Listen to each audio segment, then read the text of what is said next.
So this episode is going to be about musicians and why all musicians need to invest in vinyl, in like vinyl records, vinyl, whatever you want to call it.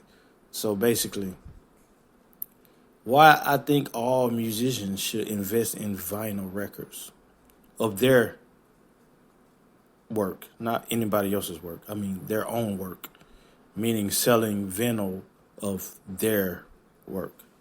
So, if you look at nostalgia, right? If you look at Pokemon, right? Even look at MetaZoo, right? Look at Feedly, look at Skechers. Nostalgia wins. Look at baseball cards. Look at basketball cards. Look at football cards. A vinyl is pretty much like a card, right? It's like a baseball card or a football card. So even if you don't like, I used to be into music marketing, right? Because I'm a marketer, like I'm a full marketer. I'm not a digital marketer. I'm not digital marketer. I'm just marketer. So for musicians, you can generate your own popularity nowadays, right? It's not like back in the days where you had to go on stage, you had to like guerrilla market through audio, right? When I mean audio, I mean outside of the realm of what you're creating. So they don't have to hear your music to know who you are. You can just go outside and say, "Oh, let's just take MC Hammer, right? Because I want to use MC Hammer. I know you're like, MC Hammer, why would you use MC Hammer? I'm going to tell you why I'm using MC Hammer later. So somebody's just screaming, MC Hammer, MC Hammer, MC Hammer. And you don't know it. So since they're screaming the name MC Hammer, now you know MC Hammer. And then you hear the song, and you're like, oh, that's MC Hammer, right? Before you even heard the song. But now you can drop a lot of music and then push a button, right? Or Spotify ads. So you got Spotify ads. So the same way you can sell a product or you can generate demand is different. Oh, I know it's different. But if somebody hears a song a lot of times, now it's becoming a product because they have a connection with that over time. It's the same with a product, but it's not the same because the product they can't get it unless they buy it. But music, they can get it even if they don't buy it. But see, vinyl is, you can create the nostalgia in it, so you can increase the value of it without someone buying it in a digital era. It's not like back in the day where, okay, people saw value in a Tupac vinyl because they can buy it now. Some people were thinking of the nostalgia, but it was generated through a label and the TV, right? It wasn't generated through a Spotify. It wasn't generated through a button that's being pushed. It's like, no, he had to go on stage. He had to do this and do that and do that, right? But now you can generate that on your own through advertising. But you can produce your own vinyl, right? Like you can go to a vinyl shop and be like, okay, I want 100 of these printed. I want 500 of these printed. And let's say you get them done at like 15 each and you sell them for 50. So if you sell them for 50, now your business is nostalgia. So you have to create nostalgia around their product. So take MC Hammer, for example. Let's say MC Hammer, well, I'm not going to even say he came out in this era. Let's just say he did come out in this era. Let's compare it. So you have a hammer dance, right? So the hammer dance blows up.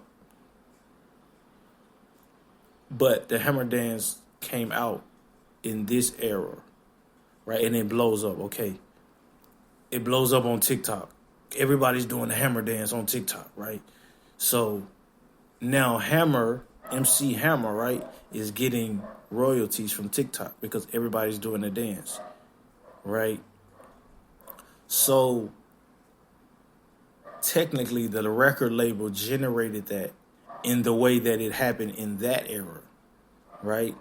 Because they're the ones that say, okay, his name's MC Hammer. We're going to do this. We're going to do this. We're going to sign him. And then, boom, we're going to sell the CDs. And boom, boom, boom. He gets his cut, blah, blah, blah, right? So everybody's doing the hammer dance because the record label blew up the MC Hammer, right? Now, take that in this era. MC Hammer is like, I don't want a record label. I'm just MC Hammer. I'm going to print my own vinyl and I'm going to sell it for $50. The hammer dance blows up, or let's say MC Hammer blows up 2022 and he's doing the hammer dance on TikTok. He's just doing it over and over and over. It's getting organic 100,000, 200,000 views. But nobody else is doing it. Nobody else is doing a hammer dance, but he's getting 100,000, 200,000, 300,000 views. But nobody else is doing it. They're just like, yeah, that's a cool dance, but nobody's doing it. So he's not going to get paid because he's getting a lot of views. He's going to get paid when everybody else starts doing it. So the more people who's using his music, it's not just the dance they got to do. They have to play the music to get the royalties. So let's say the dance blows up. Oh, the MC Hammer dance blows up. So now, since it blows up, but TikTok is like, okay, everybody's going to try to do a dance, and everybody's paying all these people to do dances. So now they're going to cut the royalties because everybody's taking advantage of that system of generating plays on TikTok with a dance, right? Like, even if you look at when TikTok first came out, Drake released Tootsie Slide. That's why he released that song, Tootsie Slide, because he was like, probably the label was like, oh, this new thing called TikTok is out, Drake, but you only get paid. And Drake is like, how do we get paid from it? And he's like, a lot of people have to use your music in a video, and a lot of people are dancing now. So, okay. Drake's like, okay, let me release a dance song. So then he releases Tootsie Slide, and they test the system, and everybody does it, and it's like, okay, that works. So now, let's go back to the MC Hammer thing. So, but they cut the royalties, but MC Hammer invested in vinyl, right? So now people want the MC Hammer vinyl because the DJs are nostalgic by nature. The DJ is nostalgic by nature. He's like, oh, I want that MC Hammer because, MC Hammer, they cutting the royalties, and MC Hammer, he blew up. So I just want the MC Hammer vinyl because I want to play this, and it's MC Hammer. I want to give him some royalties. And everybody and other people, they want the MC Hammer vinyl because it's nostalgic. And they can't, and TikTok, just playing it is not tangible. You have nothing to sell. And even if you're selling a CD, you're not getting, you're getting profit, but selling CDs is very quantity based. It's not quality based. So you're not going to get 100 or 200% margin. But on a vinyl, you can sell that shit for like 100 if you want. You can sell a vinyl for like $100. But it's on you to increase the value of what they're purchasing. You see what I mean?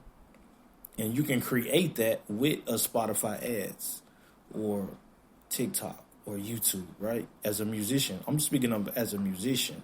If you're a musician. That's what I'm thinking. Because I'm working with musicians now.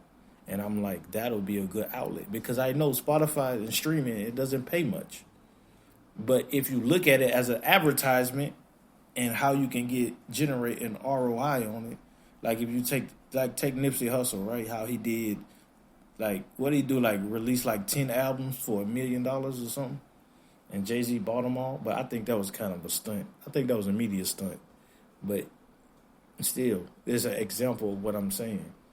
If you can create nostalgia based on something that has a higher margin, so you're not selling you're not trying to sell 1 million CDs that you make for $2 for $15. You're trying to sell 1,000 $100 vinyls, right? Which is what, 100. If you sell 1,000 for 100, what's that, like 100,000, right? I think. Either way, you get what I'm saying. So you're getting them printed for like $13 or $15 each. I think that's how much it takes to make a vinyl. You can get like some nice artwork, and then boom, you're creating nostalgia. You're not investing in, oh, I want this many streams, or I'm trying to make it off the streams. It's like, no, you're creating a nostalgic experience. And now you can sell on the back end. Oh yeah, I remember that. Now I want it because I remember that experience that you gave me for that song. So now I want that picture in my mind on a CD, on a record, right? So that's the approach I would take. The nostalgic approach, right? People want an Outkast album or 50 Cent with the shot, like he has the shot on his head, on his body, because they like that picture, right? Like, I just wanted that picture. I want that old feeling of that. So if you can just sell that feeling on the album, vinyl, that way you can leverage the streaming, right? If you take away the immediate gratification and you focus on that long term, that's what I would do if I was a musician. Like, that's what I would do.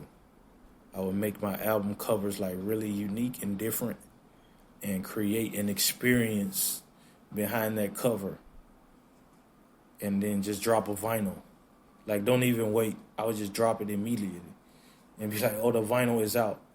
And then just let it go. See it as a stock. Like, this vinyl is a stock, and it's streaming. And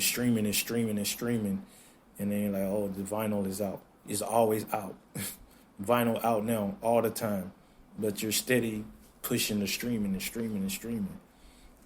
And then, you have something you just engineer wealth pretty much.